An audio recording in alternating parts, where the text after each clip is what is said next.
Hello and welcome to the Rams Writer podcast with me, your host Simon, and my co-host Chris Holt. Chris, good morning. It's the morning after the night before. I played football last night and we didn't win. I mean, that's not what we're here to talk about.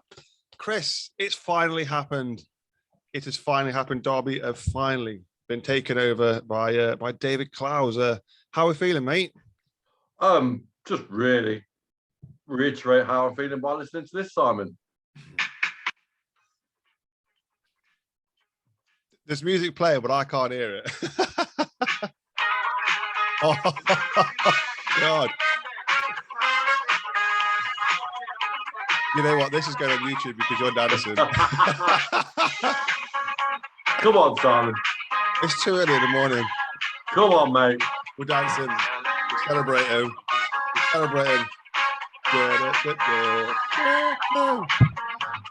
Enough of that. Well, what can we say? I think it's been the longest. I think people looked at it as a 9-month draw. Well, let's be honest, this has been going on for 2 years with the infamous Sheikh and our mysterious Spanish boxing promoter. Let's not even go there. But yeah, unbelievable relief. Wonderful to read all the tweets of celebration last night, and yeah, I woke up this morning to do this with my eyes are literally inside my face somewhere. I'll find them at some point. But no, incredible, and as they say, the journey starts now. Yeah, it does. It does. Well, I'll just reiterate some fans' reactions. So Vicky B on Twitter said, "Absolutely delighted, actually crying in relief here. Thank you, Mr. Clowes. Feel like a weight has been lifted off my shoulders. Time for a mega pint." Ryan Lee says, "Get in!" Lots of exclamation marks. Stephen Holford says, "Absolutely fantastic news and the end of a very long dark tunnel for everyone. Really excited for the rebuild now." And then Paolo says, "Let's get some signings on board now.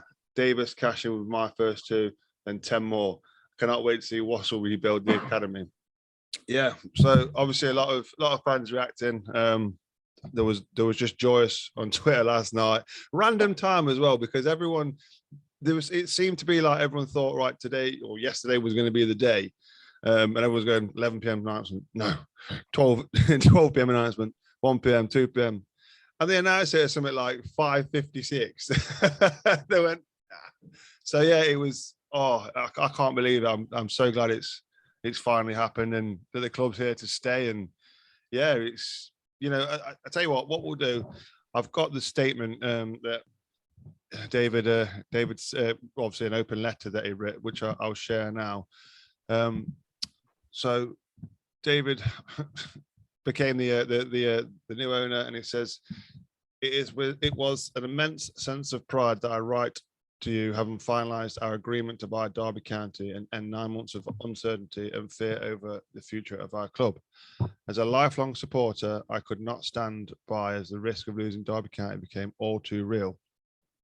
I could not have looked myself in the mirror if I had not done everything possible to protect it.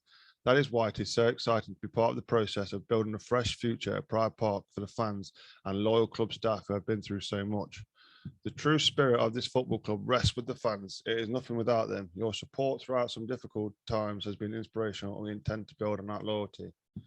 The decision to get involved with the purchase of the stadium and subsequently the club has not been an easy one. As a private person, I did not want the publicity and would prefer to remain an anonymous supporter watching the team from my usual seat. However, if that is the price to secure the future of the club, then so be it. I won't be making extravagant promises. However, I can confirm my intentions. My focus now is to stabilise the football club in every department and to make sure we have the foundations in place for success, however long that takes. We intend to bring the same principles to Derby County that we believe have been the reasons behind the success of Clowes developments. We are embedded in the heart of the community and we recognise what is important to the people of Derby: integrity, transparency and a straightforward way of doing business. To those people who have worked tirelessly at the club in the most difficult of circumstances, I offer you my sincere thanks. My team and I will be doing our best to get to know you all and listen to what you have to say from the outset. We have to maintain a degree of continuity because there is no point walking to an institution that has been here for 138 years and having the arrogance to think we possess all the answers. My team will work with people, listen and learn before coming to any decisions. Circumstances dictate that ownership bid was swift, and that means we'll be taking the proper amount of time to assess how the club operates and any changes we might need to make. What I will say is the playing side of the club will receive every support possible. It is vital we start work on recruitment immediately, and for that we rely on the expertise of the existing staff as well as bringing in support structure to help them move as quickly as possible to build a side that will be competitive in time for the new season. We are also committed to maintaining Category 1 Academy. The club's track record of producing talent is outstanding, and we intend to protect the proud legacy because we believe in the future of Derby County at every level, including community trust and, of course, Derby County women. Words I know are cheap, and so going forward, we intend to be judged by our actions. Alongside my team, I'll be doing everything in my power to make Derby County safe, secure, and successful for many generations to come. Thank you, David Clowes, owner, Derby County Football Club. Wow, some letter that, Chris. I can see a smile on your face. You're very, very happy. It's just it has a personal feel to it. We all know David is a loyal supporter. What I find really interesting about the letter is how he breaks down every single part of the football club from top to bottom, including his sacrifice. Like, that must have been such a difficult decision for him to take away his love and joy and his release from his day-to-day life as a fan. And I commend him 100% for that. I think the letter is very, very impressive. He goes through every single element that we're all thinking about, and it's sort of a good way to use that letter for this pod by breaking down every single paragraph. So yeah, I think if we do the pod going through that letter and sort of what it sort of opens up for the future, I think that'd be a great way to sort of do this show. Yeah, definitely. So obviously, as you mentioned there, then his first paragraph says he couldn't stand risking the club that he supported all his life, and he's a private man. I think you know him. You said he'd be quite happy just sat in his seat, traveling home and away each week and not sort of owning the club. But again, he felt like he had no choice but to own the club because he didn't want to lose his club. And it's the same for all his fans. We didn't want to lose a club, and I think if any of us had the money, we'd do what we can. Yeah, it must have been an incredibly hard decision for him because, like I said, he's a very private man, a really, really nice guy, very approachable. And I apologise if you heard my dog barking in the background there. I think the postman's just been. I think that he is a kind of guy that wears his heart on his sleeve, but I also think he hasn't got there in business without a level head. I just hope that people allow him time to settle and understand the process. I know a lot of people are now excited and thinking, we've got 4 weeks, blah, blah, blah. But I think we just need to sit back and let's see what David comes up with. Let's look at it in our point of view. How would you feel if you were told you had to go from the joyous and the pain of elements of going to watch Derby County home and away to then running the institution? It's chalk and cheese, mate. Yeah, definitely. It's you think. Obviously as fans, we just go every Saturday, Tuesday, whatever, and we rock up and support, and but yeah, to have to make that decision, for me, that shows. Obviously, there was we've had a supposed fan as an owner before, but David's come in and he's taken us at the 11th hour out of what essentially would have been liquidation, but. What I like then, he goes on to say obviously about he's not going to make extravagant promises. I guess Mel came in and his promises were, I'll take you to the Premier League, and it didn't happen. But he knows what he's got to do. He knows he's got to stabilise the club, which obviously is going to be a big ask, and basically make sure we have foundations in place to succeed. So he's talking like he's in this for the long haul, not just sort of quickly come in and flip the club, etc., things like that. He does have intentions to ultimately revive this football club, because at the minute there's not much of a club, is there? Let's be honest. So he's got a lot of work to do. It's a good job he's in property development, building, can he do it now with a football club? It was interesting to see yesterday that small things around the stadium seem to have already been going places. Like someone was telling me that the coffee shop has got new signage in the window, big open signs, and that was lit up. And just little things like that. It'll be great to see, the Derby public back in enjoying those facilities at the stadium. I think one thing that comes from that is our help as fans and supporters, and we need 30,000 in there every week to sustain the business. I know it's easier said than done with, at the current, the world's gone bonkers with inflation, and well, certainly this country's gone bonkers with price of living and inflation, what have you.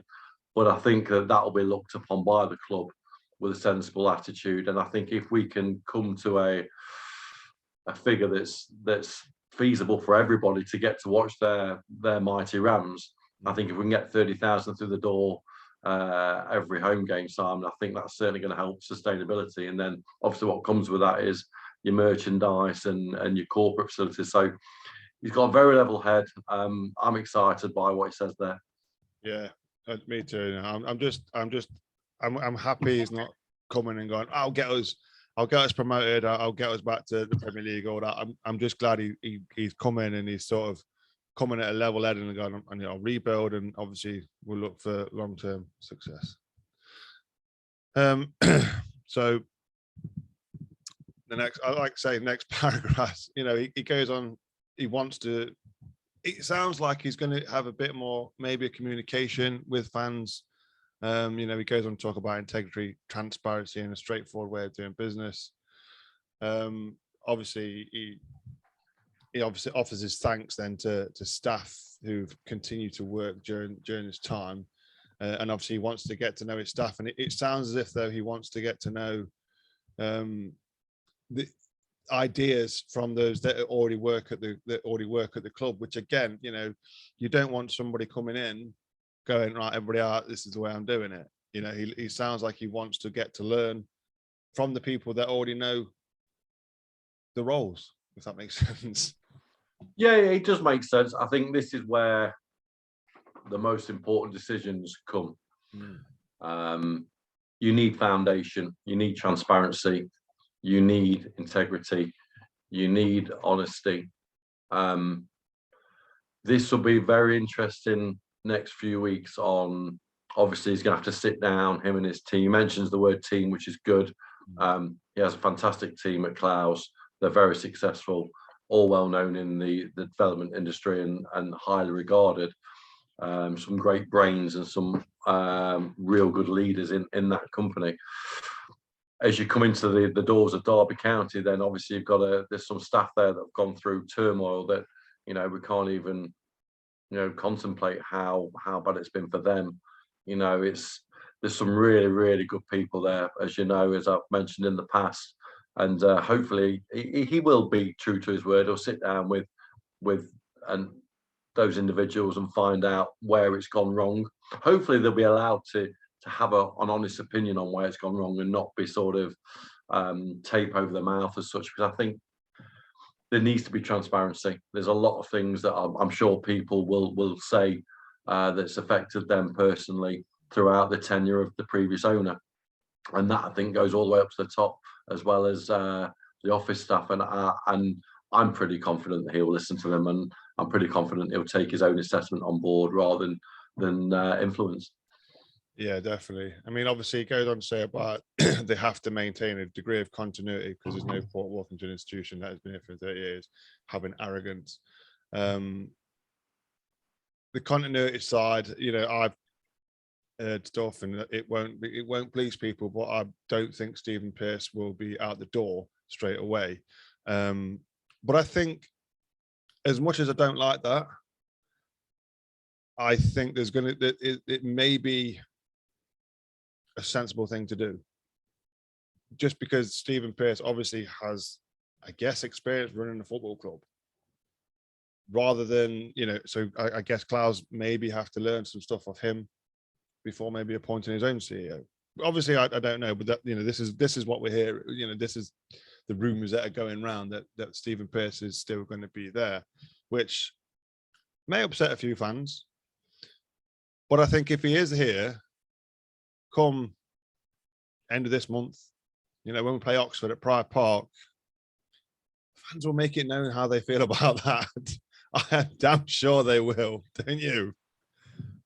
It's I think it's the most important decision he's got to make in the next foreseeable future. We talk about players and we talk about director of football and we talk about academy structure, coaches, management, etc. But I think the leader at the top, the integrity and the transparency and the openness and the willingness to lead has to be right. If it's Stephen, then that's the choice made by David. There's some great directors at the football club still there. Yeah, the director of marketing is a great guy, Dave. He's got some fantastic ideas, and I'm sure that they'll be listened to. And he's got fantastic experience in the past in his background on working with some real big corporation in sports. So I think that will be a valuable asset. I think obviously the accounting side of the thing is going to be crucial. Yeah, definitely. I've heard these rumors as well, Simon. I think David is not naive. He's very astute. It's interesting that he says the word team in most of his sentences that he puts across in the letter, which is great. There's structure there already. He's not going in there on his own. He's going in there with his experience and his obviously his directors and leaders from his current development company, which is great because they are successful.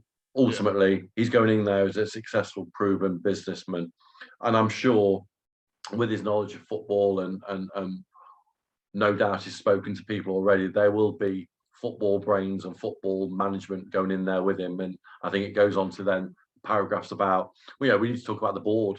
That again, we haven't had a board at that football club for 6 years. And you've got to have a board. Whether that decision was made by the previous owner or whoever, you have to have a board. It's all about using brains that have knowledge, that have know-how, that have almost reality checks about having the ability to vote over something, having the ability to make the right decisions has to be in place. You cannot run a football club as a single-minded person and put in people next to you who will always say yes. It doesn't work like that, and I think that's where that needs to change as well. So again, the letter opens up a really good insight to what his intentions will be. And obviously it goes on then to mention about obviously the playing side. He will, in fact, I'll touch on that. In fact, I'll leave that paragraph and then I'll move on down in a bit. But he also it goes on to say, we are also committed to maintain a Category 1 academy. Is that wise in the situation that we're in? I get where it's coming from, but personally, for me, the academy has it. If I look at it, have we really had that? Who are we looking at that have really gone for big money or anything like that? Or I understand it's good to have a Category 1 academy, but it also means Darren Wassell's got a big job of trying to rebuild that as well, which again is a big ask. I think personally I would have gone down. I wouldn't have tried to keep a Category 1 academy. I think maybe we at this point in time we focus on rebuilding the first team, which obviously is the important thing. But what are your thoughts on the academy? Obviously, I know you've obviously had a bit of coaching role within obviously the academies and things like that. Obviously, and the women as well. He mentions the women as well. Again, you've been a big part of that. How do you feel about maintaining a Category 1 status? It's a really interesting paragraph, and it's been picked up by a lot of people. Well, let's start with the boys' academy. Darren Wassell's done a great job with Pat. Let's not forget Pat Lyons. Pat Lyons has been a stalwart there for many years. Got so much time and respect for Pat. Great guy, great family, great coach. So much respect from everybody at the football club. He's got Bucko there. He's got a great background staff. Going back there to even Richard, the team kit manager, wonderful set of guys. I think of what you said, the way I look at it is this: there has been some great academy products come through the system into the first team. I think where you have to look at it is the academy have done their bit, brought through the quality, brought through the standard required. Have they been sold on for the right? Sorry, that's my dog again. Have they been sold on for the right values? Yeah. I think academies are there to bring product and ultimately bring money through the football club. Yeah. I think that where they've been let down by is obviously the financial management side of it, where players who have gone out who should be, 7 figures. Let's be honest, they should be 7 figures, and with sell-on clauses and international cap clauses. That hasn't happened, and I think that's put a bit of a grey cloud over the academy structure. There's going to be trialists left, right, and centre there. Let's be honest, right down to the under-18s. I've had the pleasure of working with the under-23s and the under-18s on the PA side for the last sort of 4 or 5 years, and like I said, I hope that they get what they truly deserve, which is that support. I think they will. One thing that was really pleased me is to see the women attached to that. My coaching was with the women, not the boys, and of the short time I was there, I was absolutely overwhelmed by how good these girls were, and that was at the under-15s now this year. Big shout out to those girls. They're in the Junior Premier League this year. They're the first team from the girls structure to go into that national league, and they'll do really well. But they need to be playing at Moor Farm, Simon. If David, if David is going to be there and open his arms and bringing everyone under the same umbrella, we've touched on it previously on the podcast. Allow those girls at all ages to go and use Moor Farm. There's enough grass there. It'd be great to see the girls and the boys side by side at a weekend playing on pitches parallel to each other. Sam Griffith has done a fantastic job in the first team. They were so close to getting promotion this year, and Kieran on her coaching staff and all the other ladies and gents who support her. She's got fantastic structure there. There's some wonderful women there who play football at the highest level. I just hope that he sticks to his word. I think he will. I think he will, because there's a great structure there, and they play at Mickleover at the moment, which is a lovely facility. Don't get me wrong, but the girls in the academy are playing at Park, Simon. They're playing at Alveston Park. They're playing at the racecourse. It's not good. It's not right.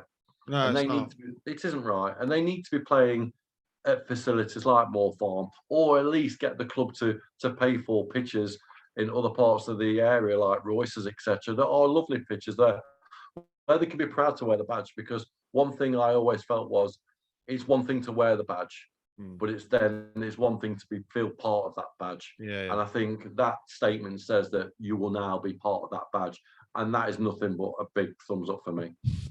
I thought you might like that, and then obviously, so we'll just go to the last obviously thing I was going to mention. So what I will say is that the players side of the club will receive every support possible. It is vital we start work on recruitment immediately, and for that we have to try and next piece of existing staff, as well as bring us in a support structure to help them move. So that is obviously the biggest thing at the moment, is rebuilding this team. I guess obviously we've got rid of the likes of Joe McLaren. What's the other guy's name? Harry something. The former owner's son.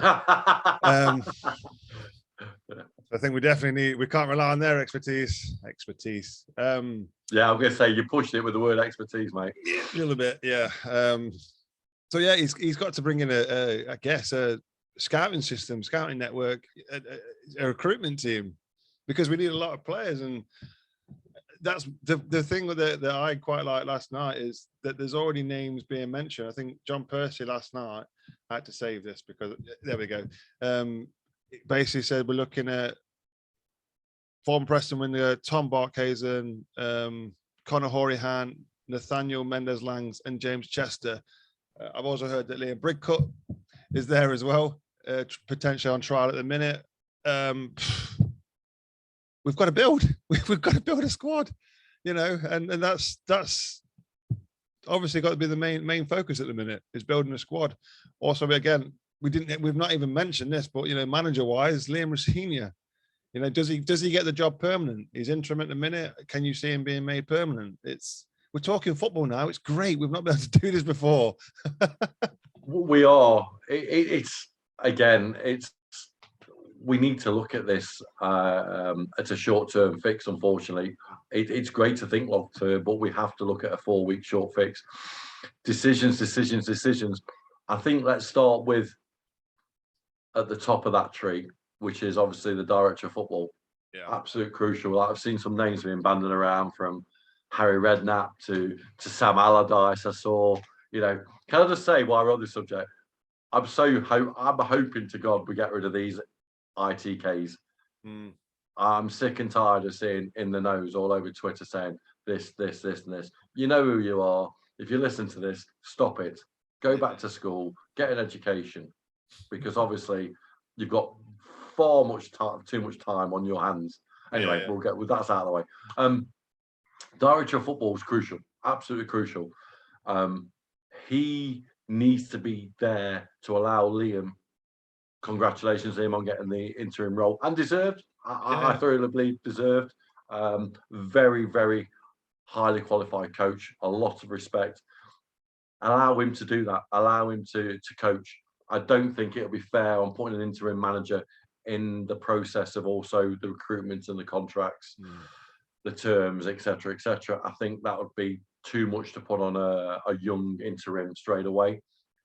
I think that's where the DOF needs to be in place as quickly as possible.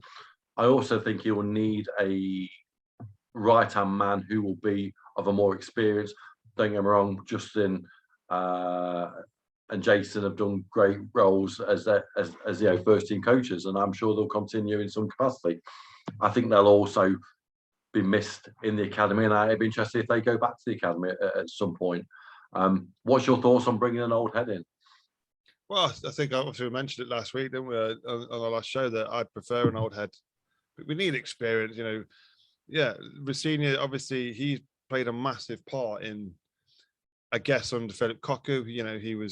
He was learning his trade there, getting more experience. Then he became co-manager with Wayne Rooney for a little bit.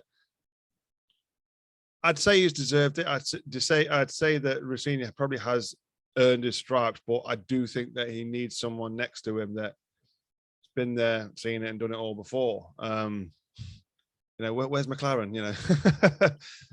But I think I'd go with that. I think he personally, because I've seen stuff like Jake Buxton's going to be his assistant, and it's just, no disrespect to Jake, absolutely, he's Derby, he's Derby through and through, but is he experienced enough to do that? We saw him his managerial stint at Burton. It wasn't great. Didn't go well, did it? No. And obviously he's an academy coach, isn't he? At the minute, he's yes. working with them. Again, he's someone that needs more experience. So yeah, for me, I think we've got to get, if Liam's there, he's got to have a right-hand man. I mean, it might be a case of letting Liam choose who he wants, because he wants someone that he knows that, who he trusts and who he knows will bring valuable experience to the side. But obviously he's got to get the job first. But it does seem that there's no sort of, and I guess, to be honest, unless we're picking someone that's out of a job, we're going to have to pay for a manager. So why not give it Liam? He's already here. Yeah, it was interesting that the EFL statement sort of touched on that, in the sense that on the recruitment side, Derby, as long as they stick to their business plan, which has been agreed by the EFL, there is scope to have a transfer budget.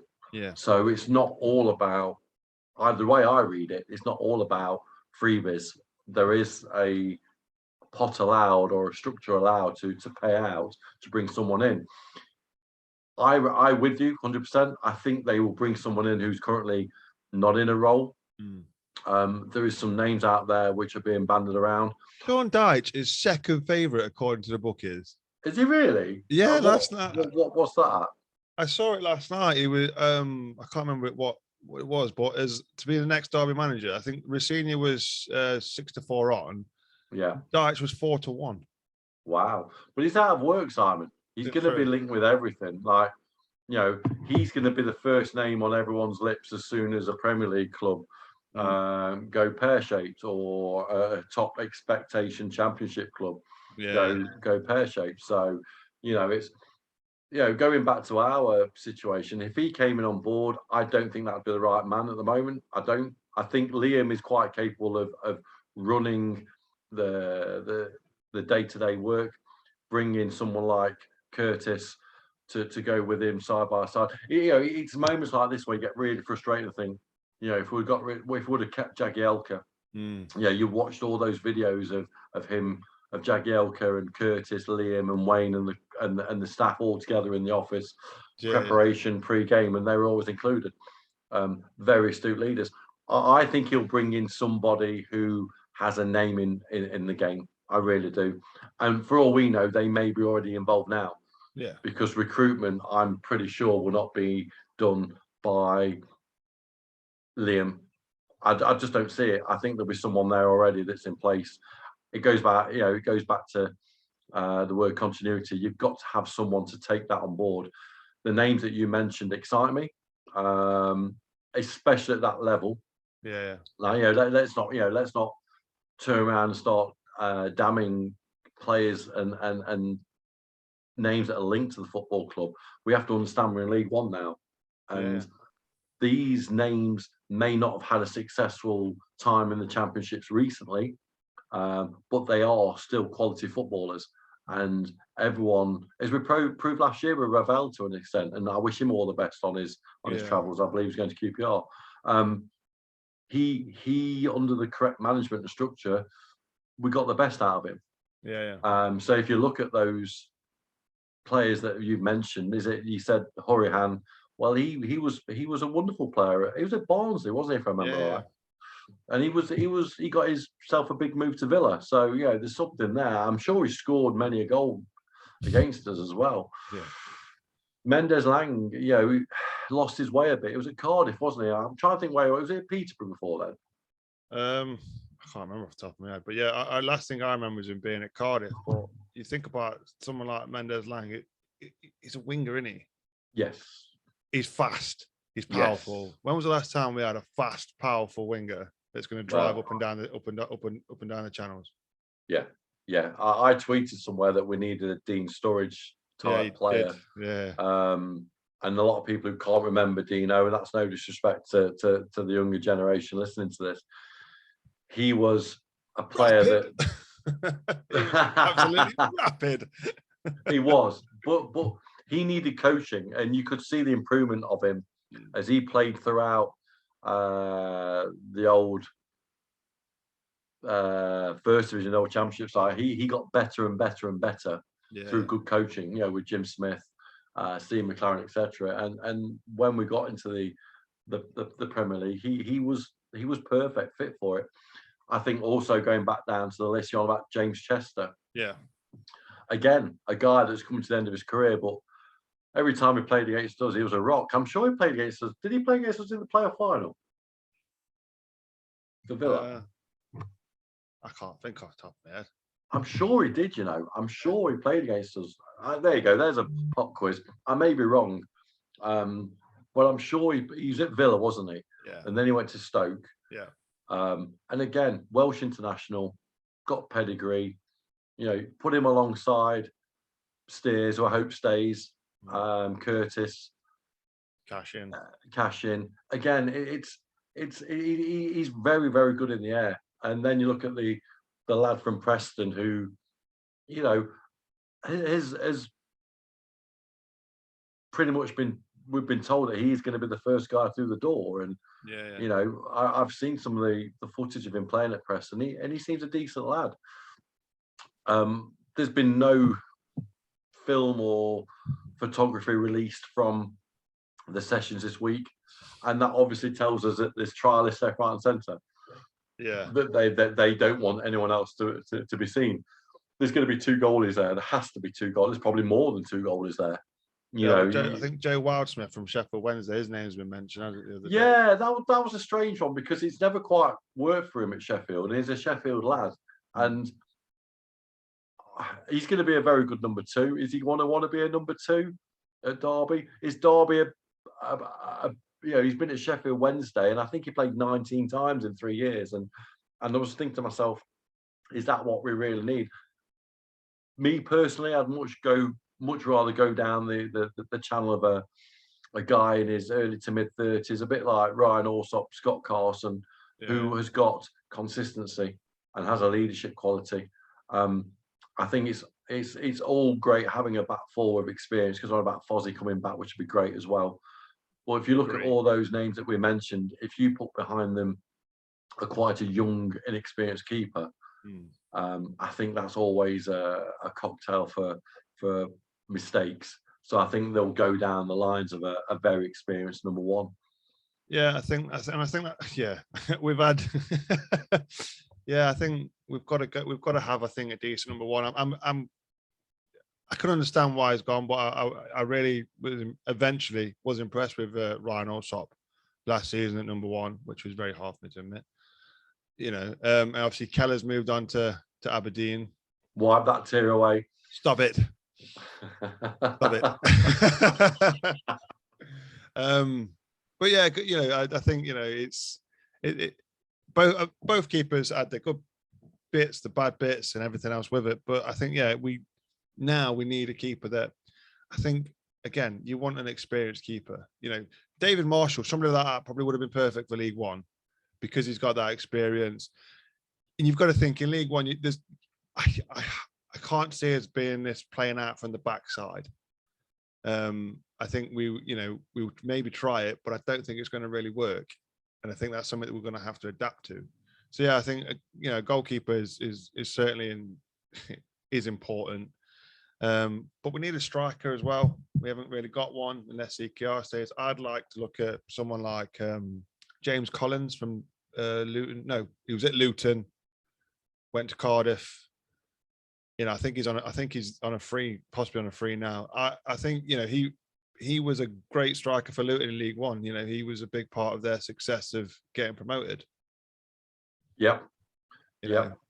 It's an interesting point, because you talk about playing from the back, and I think that's a really, really interesting point, because with the names that are being mentioned to come into the back 4 or 5 or 3, you look at them all, and realistically, if you bring in the likes of Chester, Curtis back, Stearman back, Fozzie back, Erin back, there isn't really, with all due respect to them, they are defenders, and they're really good defenders. I think you're right. I think they're going to have to change their style of play, because it's not going to be got away with in some of these grounds that we're going to be visiting throughout the season. The grass is not going to be flat. The mud is going to be all over the place come November, December, January. You're right. The outlets, if we're going to go, we're going to have to accept there's going to be some direct football that's going to be played against us as well. So that's why you need your big guns at the back. I found it really interesting. And again, I'm going to throw this in there. I was sort of delving through social media last night. Obviously, after Love Island, you got to get your priorities right. Casamora, mate. Oh God, I can't believe you just mentioned that on here. Can I just say, other good reality shows are available. Is there? Is there really? Oh God. We'll do that for another time then. All right. I saw a post by Tom Huddleston, which was really interesting. Now he's gone into some personal training with a specialist fitness coach with Bradley Johnson. Now, again, this is pure me just putting it out there for the show, but what I found really interesting is that he put the post out with him and Bradders both wearing Derby kits and sort of mentioning that the work starts now. And I just thought to myself, is there a renaissance coming? Is there a third time of the Hoods? Is there a second time of the Bradders? Would you have them back? Yeah, I think Huddleston, I'm not sure. It depends. Can he move? Would League One suit him? Is he going to get that time on the ball that he likes? Johnson, I'd have him back in a heartbeat. I think he moved to Derby when he's joined, and he never moved back, did he? I think he's quite settled in this area. Correct. But yeah, if we are looking at them, here's a twist for you then. So if we are looking at them, then yeah, probably would take him. Does that mean that Bielik's going? Does that mean that Bird's going? That would be my response to that, because obviously they're both playing that whole, the sort of role that Bird and Bielik play. But yeah, for me, I'd take them back. We just to get bodies in for a start. And I think the experience of Tom as well. He spoke about wanting to get into coaching. I think he'd be a brilliant coach. I really do. I agree. I think Bielik will go. Let's be honest. We love Christian, and what a Rolls Royce for a player, but that comes with always the concerns of his injuries and his level of fitness. His national coach has already said that he has to be playing at least at championship level, or at a higher standard than where League One is for him to be considered for the World Cup. And Christian has to accept that, and we have to accept that he will be gone. Now, whether that is a loan out to an international, to another league, or whether he stays in England, who knows? I just don't see Christian playing. I also don't think League One will suit him. Max is an interesting one. I think Max is Derby through and through. I think if you sliced him in half like a birthday cake, I think you'll see black and white through his veins. Really, really, really good footballer. And I think if anyone has improved under Wayne Rooney, I think he would be at the top of the tree. I think you would probably say that he has been the guy that's gone to the top from that, that little pot of academy products that were sort of in and out with the structure. I think he's the one that's really, really worked hard and worked on his game. I think his game will suit League One. I think he's got a bit of tenacious attitude as well. As good as he is on the ball, I think he's also a bit of he has a dark streak in him. If he needs to get stuck in, he'll get stuck in. Yeah. I think he'll stay. I think the one that is the debatable one is Jason Knight. Yeah, without doubt. I think that is going to be the big dilemma. And this, I'll put it out there on the pod and to you. Someone comes in with a cheeky 4 million. Would you take it? Yep, I would. People are going to be going, you don't know what we're talking about here, but I don't think Knight is as good as people think. I'm just not convinced. He works hard, don't get me wrong. He's got an engine in there. We've seen it with other players that have got an engine. We've seen Johnny Russell, player with an engine, works hard, run all day, get stuck in. People I get that. You want someone that's going to work hard. For me, Craig Bryson worked hard. He got goals, he got assists. Jason Knight doesn't. He doesn't, he doesn't get in the right positions for me often enough. If he wants to be that box-to-box midfielder, he's got to get in the right positions. He's got to get himself in that attacking penalty areas, to put him in situations where he's going to score. Either he's not being coached to do that, or he's been told not to do that. I don't know, but yeah, he does. He does work hard, and I think, to be honest, I think he actually has better games for Ireland than he has done for Derby these past couple of seasons. I agree. I think you're right. So, and I think his games have been better international. Yeah, and I think 4 million for him. Yeah, I'd take it. I genuinely would, because I think as well with Knight as well, with him being an international player, I think he'll want to move when he's seen himself being linked with Premier League clubs. I think he'll be looking at going, you know what, okay. And I think, to be honest, if he got the right coaching underneath him, he will be a good player. He will get himself in them positions. But I just think at Derby, the last couple of seasons, he's not fully shown his potential from that first season where he came in. I think the interesting thing is, it goes back to what you said about the academy structure, Simon. Yeah. You're now in a situation now where you can sell someone like Jason to sustain a League One push, because again, we're speculating. If he gets sold, and someone comes in it becomes an auction, and someone brings in something like 7 or 8 million bid for him, and we are no longer a selling club. That's the one amazing thing that people forget now. As of 5:56 or whatever it was yesterday, we are no longer a selling club where we were pillaged and absolutely brutalized on some of the ridiculous fees that were coming in for our players. Like Shiniesta, there's another guy. Would he come back? He's available already at Wigan on a free. There's rumours of him going up to Scotland, but it's just ridiculous how it's all been looked after. It's been a farce. But going forward, Jason's fee would sustain a League One club, no problem at all. 7 million, 6 million, whatever it is, will get you a competitive top 6 side. Remember, people have been saying, and I'm going to say this now on this pod. I've read on Twitter that no one has yet said that Derby have put their hand up and said Derby will get automatic promotion. I'm putting my hand up. Oh, I think they will. I think they will. I think that £6 to £8 million will get you a very competitive squad. The EFL have turned around and said, we are not embargoing you on freebies.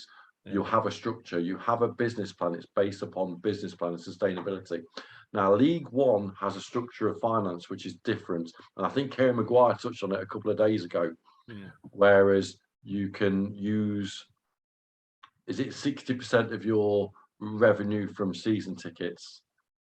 And then you can have 100% of your earnings from merchandise, corporate, whatever. So you look at that as Derby with a 30,000 crowd every week, and I said again, that is the key to this success.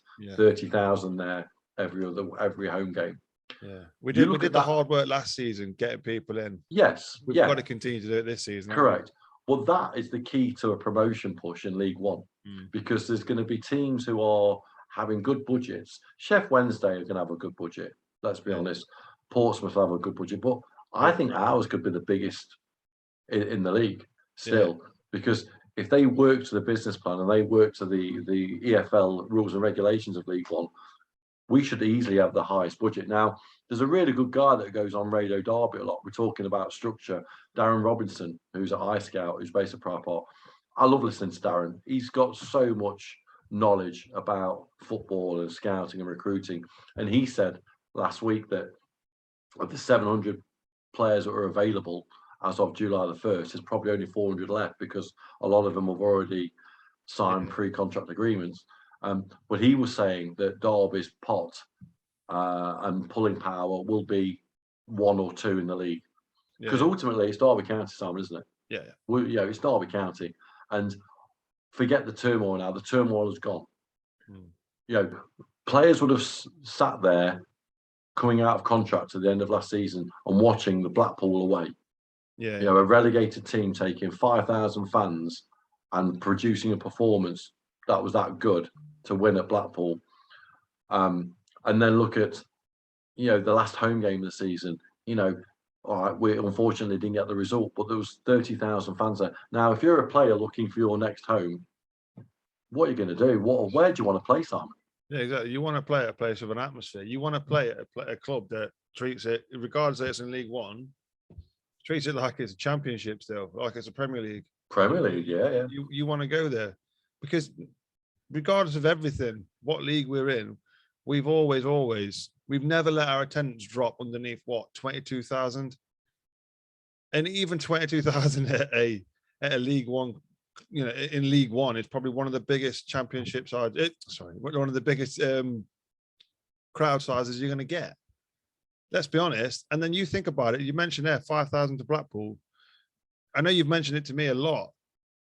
League One and Derby County away fans is going to be something special because we will fill their grounds every week if we have to, and vice versa. I think they'll come to us. I think they will because we are. It's how do you define what size club you are? We are a big club considering when you look at our fan base, when you look at our facilities. We are a big club compared to a lot of the other clubs in League One.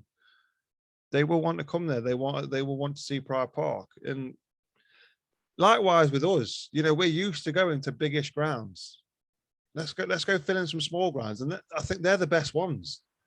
your Blackpools, your Lutons, and obviously they're in the Championship, but they were the best grounds last season away. Was the smaller grounds. I mean, you're going to get that in abundance next season because you're all compact and jammed in, and you're there, you're supporting your team.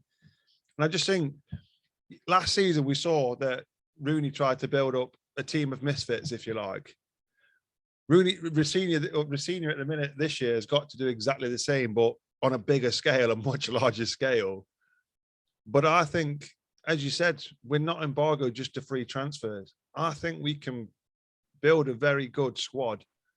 And I do think we can make a push. Will we get automatics? You said, yeah, I'm saying no. I was waiting. Why? Why don't you think? Because I'm a pessimist at heart. No, no. I don't know. I just think there's other teams like Sheffield Wednesday, Bolton, Peterborough, etc., who have been there, got a little bit of experience in League One. I just think they might have that little bit of edge. Yeah, but Simon, here's why I look at it. The days of buying your way to success have gone due to COVID and the restraints and what clubs have gone through. Everyone is now pretty much shopping out the same pot. Yeah. And it's now down to attraction. It's now down to what brings you to Derby County Football Club ahead of a smaller club with a bit more money. Yeah. The playing field is very, very level now. And this is where I go back down to what I said about the importance of fans being in our stadium. The more fans we have in our stadium, the more power we have in the market of attraction of players and sustainability. We stick to above the 25,000, nearly 30,000 week in, week out in League One. You will be a force, absolutely. Remember, Derby's central. We are central to England. So it's going to be perfect for away fans to come to us because it's never too far away. It's not as if we've got to go to Plymouth. We've got to go to Plymouth, we've got to go to Exeter, but a lot of fans will look at that journey from north of Derby and go, well, that's a long way to go. But Derby is never to more than 150 miles away from anywhere. Let's just say. The second thing is looking at that is same as a player. You're a player who could be on an international remit. He could be playing abroad at the moment. What's Derby got to offer? Central to England, a nice small city with culture, a wonderful stadium. The last 12 months has shown the fan base without question, the history. An airport. It has an airport 10 miles away, which is, I know people will be laughing saying, what are you on about, Chris? But it makes sense. A lot of people, there's a lot of things going for Derby that you have not got in, say, Middlesbrough. You try and attract someone to go and play in Middlesbrough or, down south. And then you say, well, come to Derby. Here's where we are. We're an hour and 20 minutes from London. We have an airport around the corner. These kind of things attract players, and Peak District. I know it sounds crazy, but it does. I've spoken to many players who have been at Derby, while I worked there. And they've always said that one thing that they love about playing for the club is the area. Yeah. They don't have to leave where their roots are. Like Curtis still lives in Lichfield. Some guys come in from Leicester, some guys come in from Birmingham, but it's only 40 minutes, 50 minutes. So they don't have to uproot their family to come and play at Derby. And these things like that really need to be taken on board when you're a player. Do I really want to move my family from, I don't know, down south up to again, I was using Middlesbrough as an example, or Morecambe or wherever, or do you want to go to Derby, which is central for it? And I think this is the kind of thing that you need to look at, Simon, on recruiting. And I think you'll be surprised. I put my hand up, we will get promoted. And if I'm wrong, you know what? Feel free to DM me and tweet me and call me every name under the sun. But you're a pessimist, I'm an optimist. And I just believe that 46 games, you need to win 30. Yeah. You need to win 25, 30. We can have a slow start. We can have that 7 or 8 games of draws and understanding each other. But good professionals know how to play football. It doesn't take half a season to get it right. Wigan is a classic example. Wigan came out of administration and what happened? They got promotion. Yeah. They absolutely ripped that league apart as well. With a transfer embargo. Yeah.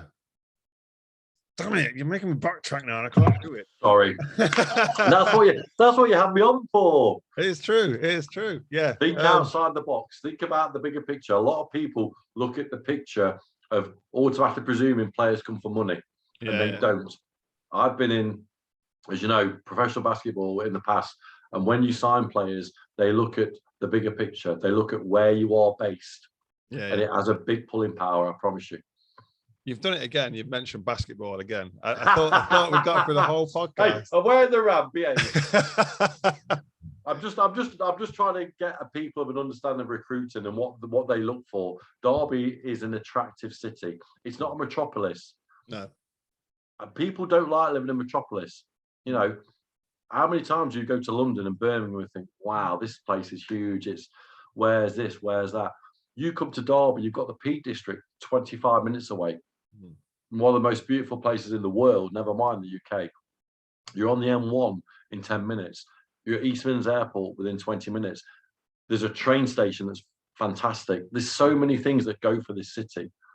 And it's positive. Even right down to school structure. There's so many things that go for the city. And I think you'll be surprised how, and now you've got David Clowes on board, you know, and even other reason to come to Derby. You've got a new fresh impetus, a new owner.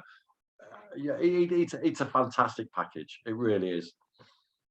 It is, and that's a terrific way to end it. We went David Clowes, full circle back to David Clowes. So yeah, great way to end it. Yeah, it's actually good to be actually talking about football again and not takeovers or failed takeovers or liquidation. You know, we can actually start looking forward and being positive now and look forward to the season, you know, look forward, because I can see it now being a very, very busy 7 days with regards to recruitment. I'm expecting to see new player coming in, new player coming in, new player coming in, new player coming in, you know, kit release to look forward to, season tickets and all that, you know. So we've gone through the worst now. So now things are going to get better. And if we do get promoted, if we do get automatic promotions at the end of the season, I'll have to do something for charity, won't I, or something, because I'm convinced we won't. We'll think of something, mate. I'll let you think of something. But yeah, no, brilliant, Chris. It's been a pleasure as always to have you back on.